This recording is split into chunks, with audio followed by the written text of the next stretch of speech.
Welcome to another edition of What's Out There. I am your host, Gregory Marshall Smith, and today we are joined by Darlene Hagood, founder and CEO of Sisters Encouraging Sisters.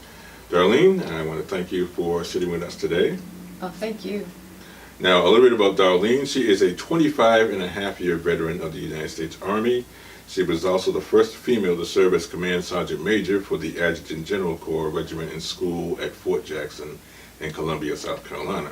She was also the first female to serve as Command Sergeant Major in the eastern sector of the Military Entrance Processing Command. A native of Greenville, South Carolina, she is also a writer, teacher, mentor, counselor, and licensed evangelist. Darlene, how in the world do you manage to fit all that in one day? Well, when you love what you do, that's easy to do. And two other things, I'm also a wife and a mom.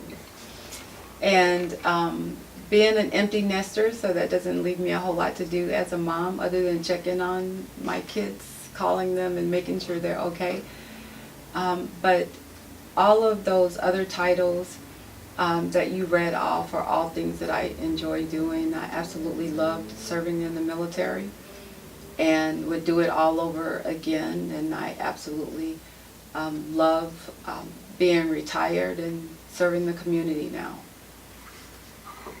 You know, you say you're an empty nester, but right now we are sitting in the offices of Sisters Encouraging Sisters, a community nonprofit.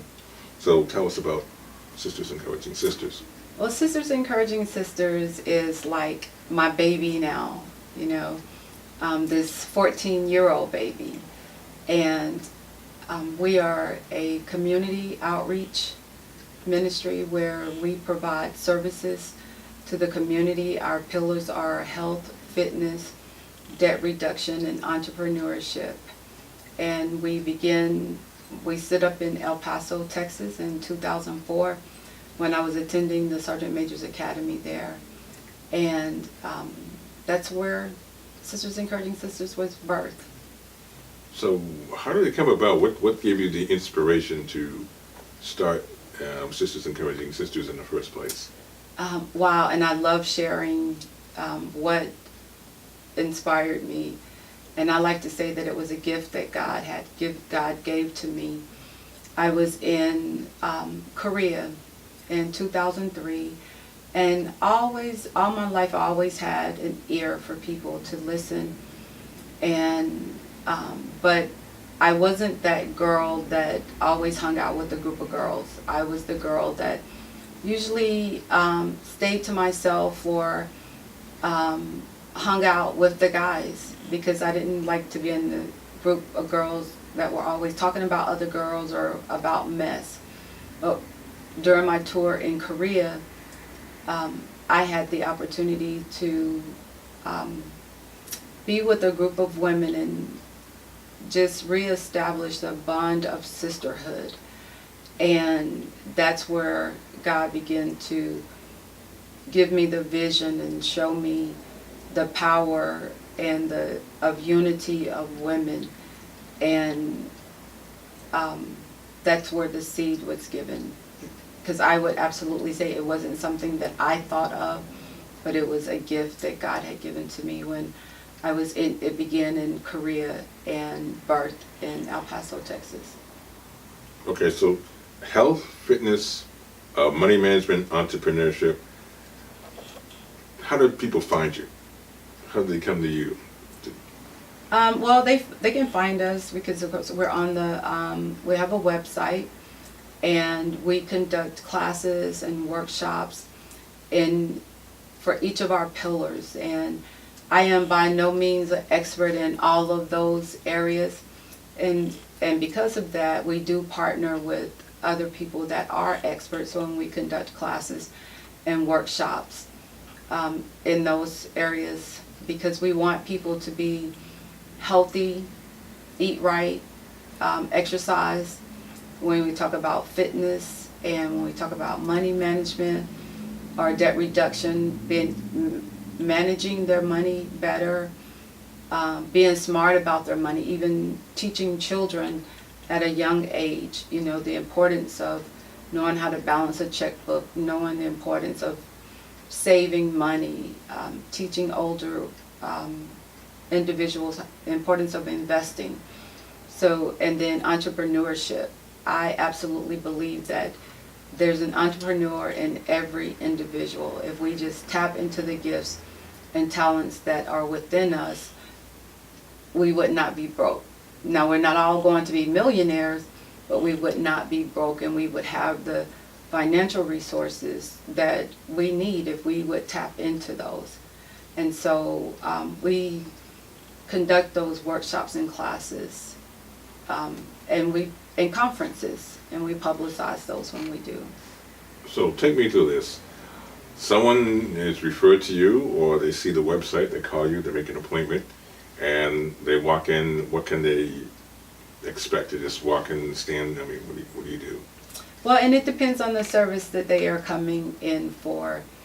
If they are coming in for counseling, depending on what that is that they're coming in for, because if they're coming in for counseling in health or fitness, of course, there's always paperwork to be filled out, or even the financial management, there's paperwork to be filled out. If they're coming in for entrepreneurship, they're coming in and we're going to talk about what it is, their vision, what it is that they want to do, where they are in starting their business.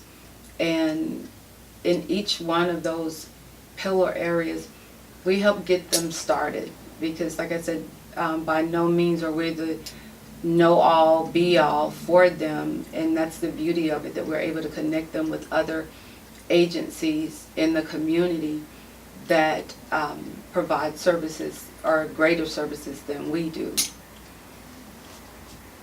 So we help get them started. How can people donate, and what are you looking for? When you ask what kind of items can individuals donate, well, they can, or how they can donate. They can donate by calling our office number, 803-509-1833, and we will set up an appointment for them to bring the items in, because we know that everyone cannot always come in on the days that we're open. So we try and make it convenient for them, because we do want individuals that want to donate to be able to donate to us. And we are always in need of men items, because we service more men than we do women, and our men clothes go a lot faster than our women clothes, but we always get in more women clothes than our men clothes. And we are always in need of the underwear, men and women underwear and socks. And so if individuals donate the underwear, socks, or the financial donations that we receive, we use those monies, 100% of those monies go towards purchasing underwear, socks, and the personal hygiene items for the clothes closet.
We're here at my neighbor's closet with Darlene Hagood of Sisters Encouraging Sisters.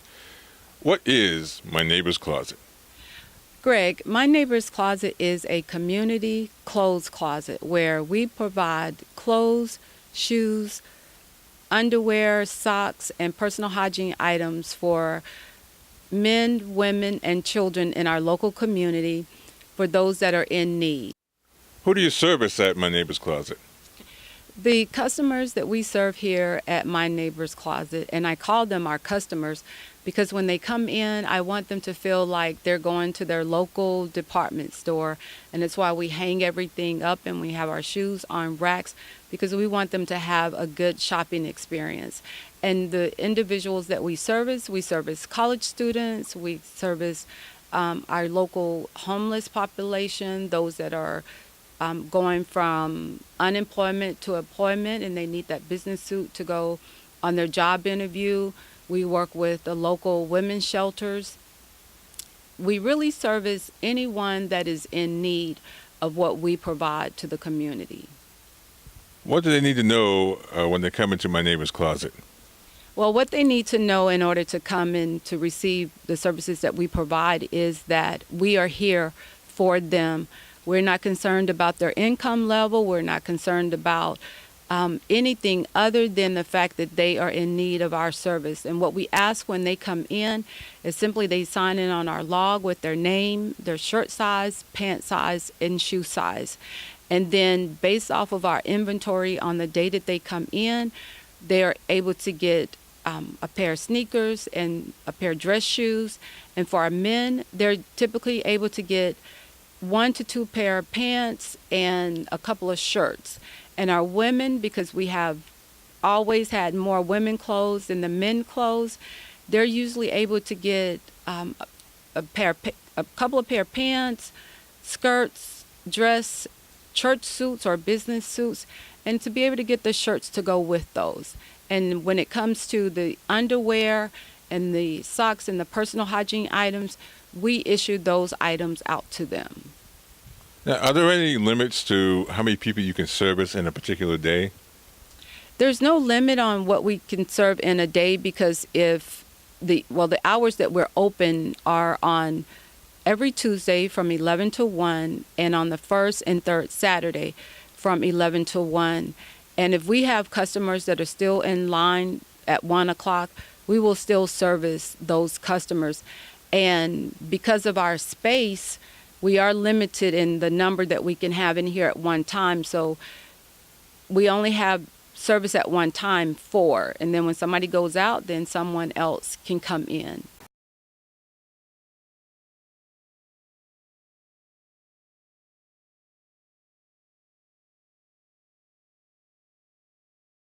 Welcome back. We are talking with Darlene Hagood, the founder and CEO of Sisters Encouraging Sisters.